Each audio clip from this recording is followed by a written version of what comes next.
समुद्राच्या लाटा भले भले खडक फोडतात. मग विचार करा 350 वर्षापूर्वी समुद्रात बांधलेला किल्ला या लाटांपासून कसा वाचला असेल. आजची आधुनिक बांधकामं जिथे गळतात तिथे कोणत्याही केमिकल शिवाय इतकं जबरदस्त वॉटर प्रूफिंग कसं शक्य झालं. ही कमाल आहे छत्रपती शिवाजी महाराजांच्या दूरदृष्टीची आणि सिंधुदुर्ग किल्ल्याच्या बांधकामाची. समुद्राचा मारा झेलण्यासाठी पायामध्ये एकमेकात घट्ट बसणारे मोठमोठे दगड वापरले. त्यांच्या सांध्यामध्ये चुना आणि सुरकीसोबतच एक विशेष तंत्र वापरलं गेलं.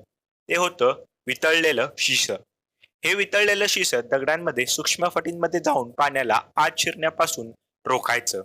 याच जबरदस्त इंजिनिअरिंगमुळे सिंधुदुर्ग किल्ला 350 वर्षानंतरही समुद्रात तितक्याच दिमाखात उभा आहे. तुम्हाला महाराजांची ही दूरदृष्टी कशी वाटली? कमेंटमध्ये सांगा आणि अशाच माहितीसाठी चॅनलला सबस्क्राईब करायला विसरू नका.